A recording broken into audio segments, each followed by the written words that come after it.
I'm Molly, a 38-year-old with a husband named Bill. Now, Bill is the eldest of 3 brothers. His younger siblings, Mike and Drew, are both married with a kid each. They're both good as gold. Same goes for their wives. Honestly, they're the sweetest. You hear about in-law drama, but not in my life. I've lucked out with a great bunch and we all get along just fine. There is a fly in the ointment though, my mother-in-law. When Bill and I tied the knot, she was a delight. Julia, she's called, always with a friendly smile. I thought I hit the jackpot with her as a mother-in-law. My father-in-law, who's since passed away, was also around when Bill and I got hitched. He was a real gem too. I remember thinking just how lucky I was to marry into such a great family. However, a few years into our marriage, Mike and Drew both got hitched, and before long, both their wives were expecting. That's when the winds shifted with Julia. It began with small things. Bill and I were living in an apartment just a hop, skip, and a jump away from his parents, and we'd pop by regularly. One day, out of the blue, the coffee they used to serve me just stopped.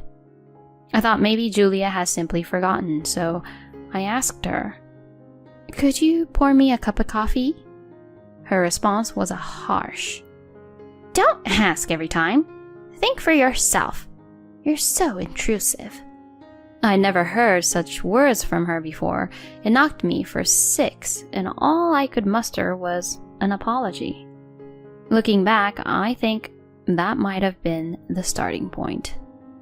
Julia began pointing fingers at me for not having a child and started being outright mean. And Bill? Not a word against him. She seemed to coddle him even more. Maybe he liked being the apple of his mother's eye, but he turned a blind eye to the way I was being treated. Whenever I sought help, he'd act as if nothing was amiss. This ordeal went on for years. Then one day, we were celebrating Lena's 4th birthday, Mike's little girl. We were all getting together at my in-laws for a birthday bash. As we pulled up with gifts in tow, we found everyone else was already there. In a tone feigning concern, Julia asked Bill, "You're late. Are you okay?"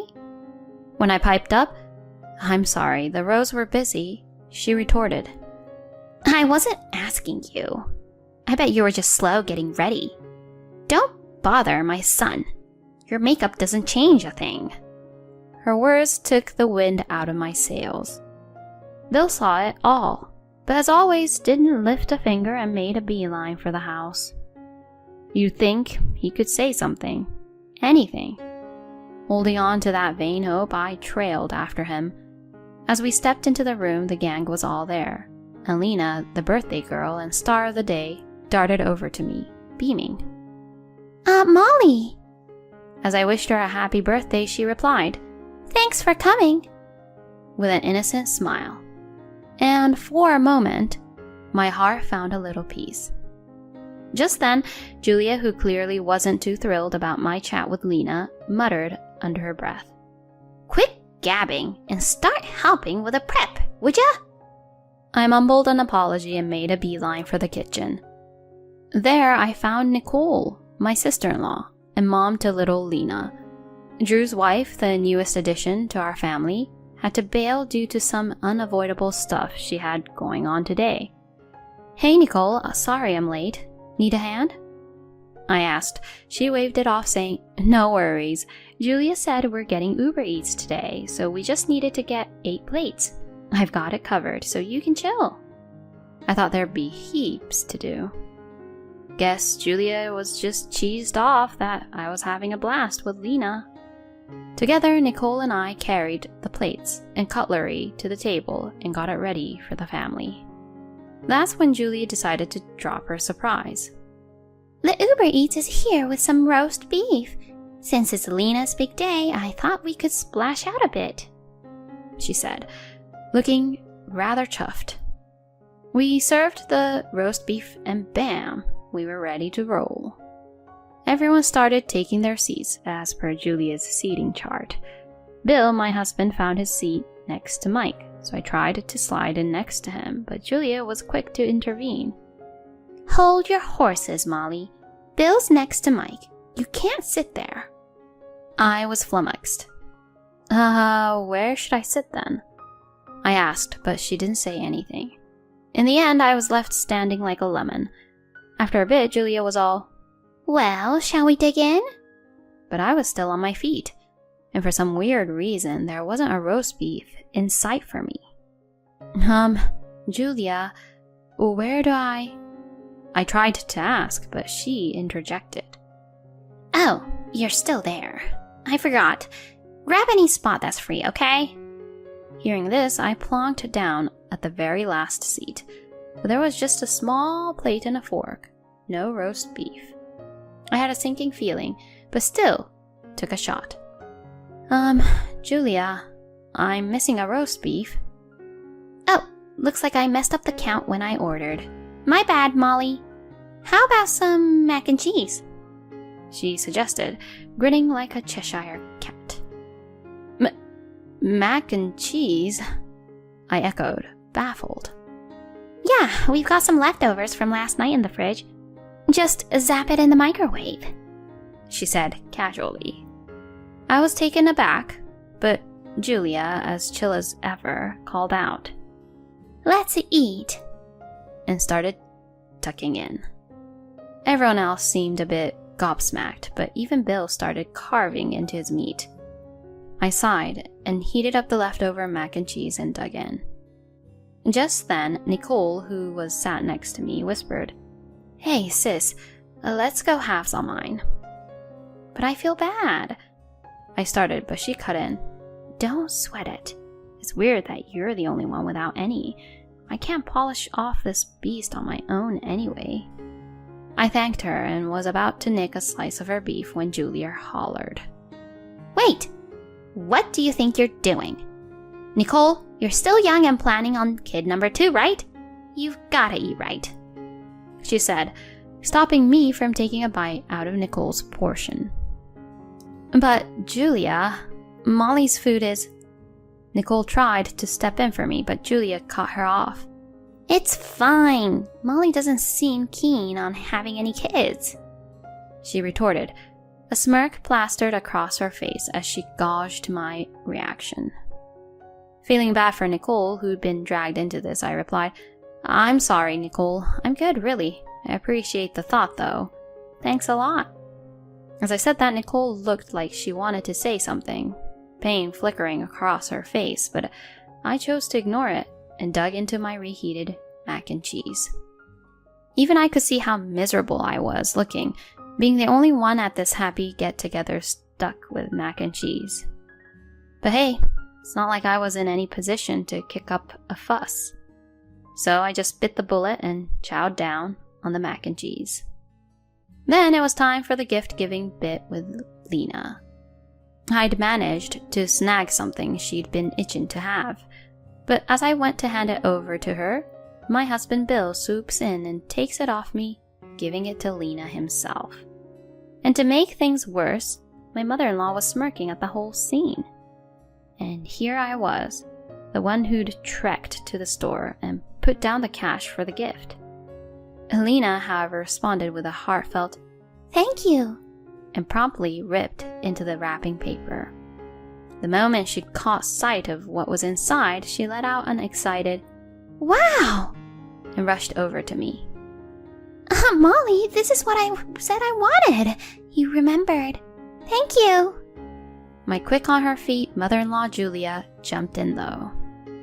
Lena, it wasn't Molly who bought that for you, it was Bill. No way, I only told Aunt Molly that I wanted this.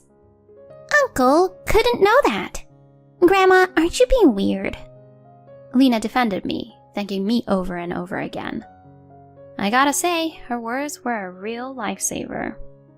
But not everyone was a fan, namely my husband and his mom. They'd been shooting daggers at me the entire time Lena was thanking me. While I was deep in conversation with Lena, Julia pipes up. Let's dig into the cake now. Molly, could you be a doll and carry it over? With a resigned sigh, I tell Lena, we'll pick up our chat later, and lug over the fancy cake dish, fork, and knife that Julia has singled out. The cake they brought out was a real beauty, straight from a famous bakery. Then, out of the blue, Bill pipes up. Mom, I've got the cake, he announces without even running it by me. Well, considering I got Lena's present, I suppose it's only fair that he chips in too. At least that's what I was thinking until my husband sidles up to me and whispers, Can you front me? It turns out I forgot to bring cash today. My first thought was, you've got to be kidding me. But what was done was done. Julia whispers the amount in my ear and I begrudgingly pull out my wallet and cough up the dough. Julia begins cutting the cake, handing out slices, one by one.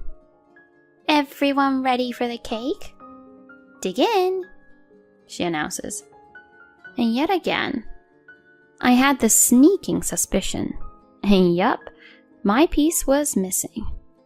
Julia, Bill, Mike, Nicole, Lena, and Drew all had their pieces. The cake was cut into 6 equal parts. When Nicole, noticing my piece was AWOL, chimes in. Julia, there's no cake for Molly. Julia brushes it off with a dismissive. It's no big deal.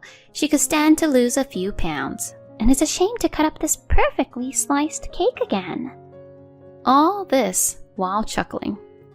Nicole, feeling a bit awkward, looks down and murmurs, but I reassure her. It's all good. It's Lena's birthday after all. Enjoy without thinking twice about me. But honestly, I was at the end of my rope. I was dying to give Julia and Bill a piece of my mind, but I didn't want to sour the atmosphere on my niece's special day. However, I couldn't stomach being there a moment longer, so I quietly excused myself. I'm heading home a bit early and left on my own. Did my husband offer to drive me home? Nope. Instead, he says, I'm taking the car home so you can catch the bus. So, like a good little wife, I hopped on the bus and headed home as instructed. A few hours later, Bill strolled in, clearly feeling on top of the world. My patience was threadbare by then, and I seriously demanded he do something about the day's drama. However, he shrugged it off with a laugh, saying, You're too sensitive. You can't live your life like that. I reminded him I'd been left out at the dinner and the cake. But he retorted, Didn't my mother say she just made a few mistakes? It's just meat and cake. Don't say such pitiful things. With that, he took himself off to our room, acting like I was the one being unreasonable. And that was the end of that conversation. My patience had always been my strong suit, but I was teetering on the edge. For the first time, I seriously contemplated divorce. I was starting to see our marriage was hanging by a thread. Fast forward a week later, I got an invite to a nearby fireworks festival. The invitees included my husband, Julia, Mike, Nicole, and Lena. Given the birthday fiasco, I wasn't too thrilled about hanging out with my husband and his mom, so I turned them down politely. However, I was told that Lena declared, I don't want to go unless Aunt Molly is with us. So I grudgingly agreed to go. We planned to meet up a bit early before the fireworks kicked off to indulge in the food stalls. I wasn't really feeling hungry and was just surveying the place when Lena spotted a food stall and burst out, I want to eat chicken. So we trotted over to get her some. Suddenly, we were approached by a bunch of guys with cameras who asked, Can we interview you? They were live streaming the fireworks festival on a well-known news program that I was familiar with. They wanted to showcase our seemingly harmonious family. My husband, Julia, and even Mike gave the thumbs up, so the crew got started right away aiming their questions at Lena, who was happily chomping on her fried chicken. When asked if she could polish off such a hefty chunk of chicken, she retorted, I'm going to give the rest to my mom and Aunt Molly. Mom and Aunt Molly? Lena held my hand and replied to the reporter's question. The other day was my birthday, but Aunt Molly couldn't eat any cake. Grandma always bullies Aunt Molly, so I decided to give it to her today, she said, a huge grin lighting up her face. The reporter awkwardly tried to switch gears, but Lena pressed on. Grandma is mean. On my birthday, everyone had roast beef, but Aunt Molly only had mac and cheese. I thought it was really unfair. Hearing this, the TV crew decided to cut their losses and made a hasty exit, figuring it wasn't a good look to continue. Of course, Lena didn't mean any harm. She didn't really grasp the concept of live broadcasting and was just standing up for me. After the show aired, a torrent of messages poured in from viewers who had tuned in, berating Julia. How can you make your daughter-in-law eat macaroni and cheese? That's the pits. Poor thing. And, I thought you had a good relationship with your daughter-in-law, but you were bullying her. In the end, Julia and my husband took an early exit, leaving me to thoroughly enjoy the fireworks festival with Lena and the rest of her family. A couple days later, I sat down for a chat with my husband and my mother-in-law. I voiced my intention to file for divorce. My husband pleaded with me to rethink, while Julia bellowed, I will never allow a divorce. But Nicole and others were ready to testify, providing evidence of my mother-in-law's bullying and my husband's failure to step in. Upon hearing this, both of them blanched and hung their heads. Bill, you live with her, I quipped, sporting a smile. With your mother, who you love more than me. You are a mommy's boy, after all. And with that, I bid adieu to my in-laws' house. Realizing that divorce was inevitable, my husband quickly conceded. The divorce process was surprisingly smooth, and I was soon officially free. Nowadays, I've got my own little spot in an apartment right near my office.